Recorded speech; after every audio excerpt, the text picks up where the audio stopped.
Hi, and welcome back to Penguin's View. Slightly different today because I'm going to be doing the first of a two-parter. Yes, I'm going to review the new car.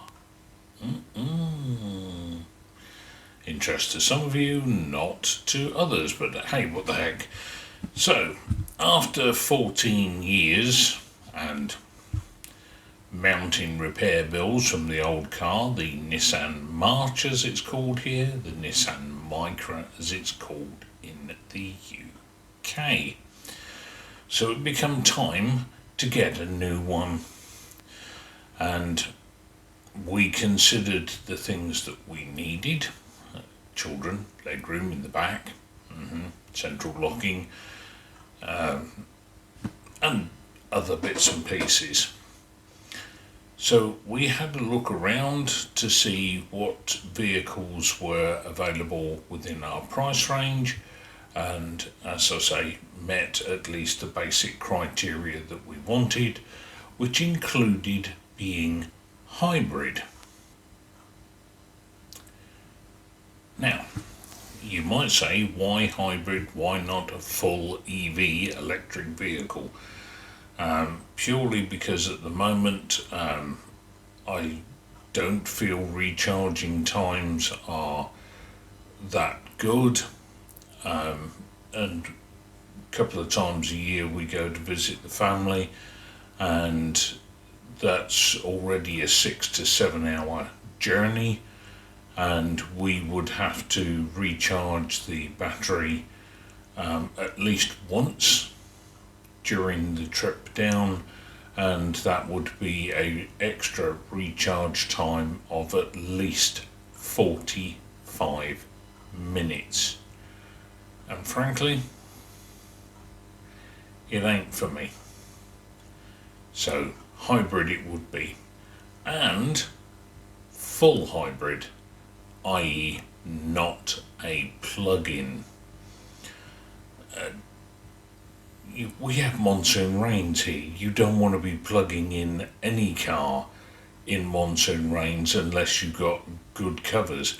Our car has to park outside the house, so no, that's not going to happen. So anyway, we had a look around and we had in mind a Honda, a couple of Toyotas, and a Mitsubishi. So, after having a look at the four cars, well, three of them, because one of the cars that was being advertised wasn't actually going to be available to even test drive for 2 months. Now, let's put things into perspective. Car sales in Thailand have been pretty rubbish in the past year, down by about 28%. So, buyer's market, as it were. So, having looked at the other three, we very quickly found that the Mitsubishi Xpander Hybrid was certainly the one for us. Good price range, hybrid as we've said, sizable amount of legroom, tested by me setting up the driver's seat for me, 6'1" and a gnat's fart, and a larger chap as it were, and then without moving the seat, I then went and sat in the seat behind me to find that I had distance between my knee and the seat, in the driver's seat, so plenty of legroom. It had higher ground clearance, which when it comes towards the end of the monsoon season we tend to get flash floods, so having the extra ground clearance is a benefit in that area of the world. But an extra 8 or 9 centimetres, which doesn't sound a lot but can make enough of a difference. shall we put it that way. It had central locking,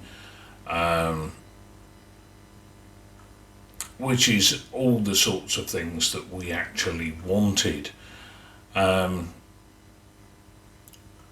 So let's have a look at some of the good and bad things about the car and the outside in particular on this time around.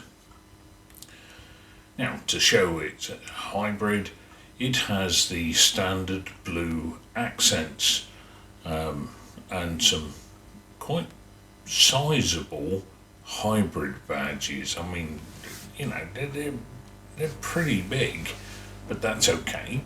But on the door sills and the wheels, there are some blue accents on there as well. You might see some of those up there. Yeah, up there. No, not in Australia. That's where I'll put the picture. Yeah, I can do this picture-in-picture thing when I'm awake enough to do the editing, that is. So, one of the things is that it has LED lights all around, which is certainly different from the old Nissan March. But they have this thing where they're automatic.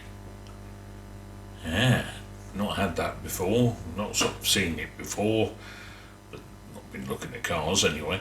And this is where you know, it gets darker because of it's night time, or there's big rain clouds around, or you go through a tunnel, or you go to a car park that's undercover, and the lights will automatically come on and turn off when you no longer need them.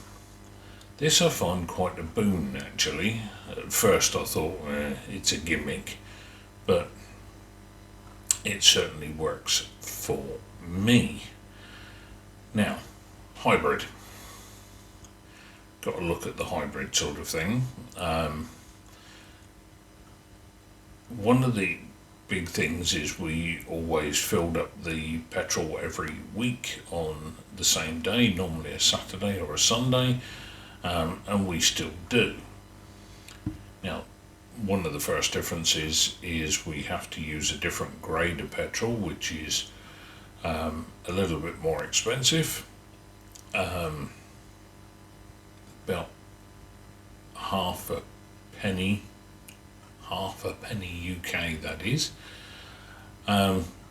Also, the engine is a 1.6 rather than the Nissan March, which was a 1.2, and it's a heavier vehicle, so it should use a reasonable amount more fuel.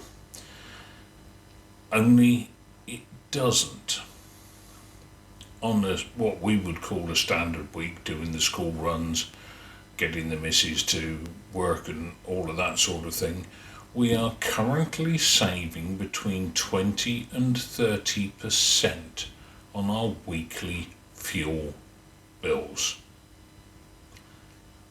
As I say, with the bigger engine, with the heavier car, so that's quite a saving. We quite like that, that's for sure.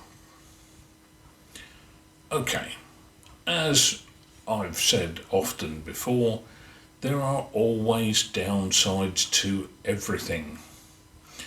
And there's a couple of downsides here. Okay, first one. With the Nissan March, the doors weren't soft closed, but you didn't have to slam them to get them home. On this one, you do have to close them quite firmly.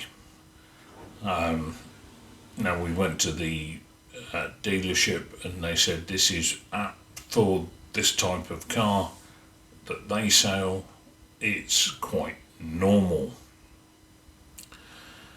Okay, not a big deal, but all the same. The other thing is the wing mirrors. Now, you get great vision from them for sure, but they are huge, absolutely enormous. Now, if you're going down some narrow roads, and we have them here, and in some car parks, trying to park with these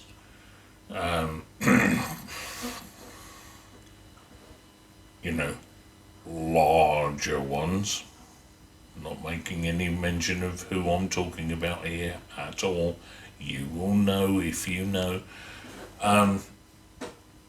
that can be a little bit of an issue. But again, these are just tiny details that really are quite livable with.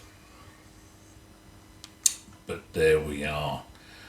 So, in the next video, we'll be talking about the inside of the car, the good stuff and the bad stuff. So until the next one, TTF, brum, brum. That's more of a motorbike, isn't it? N.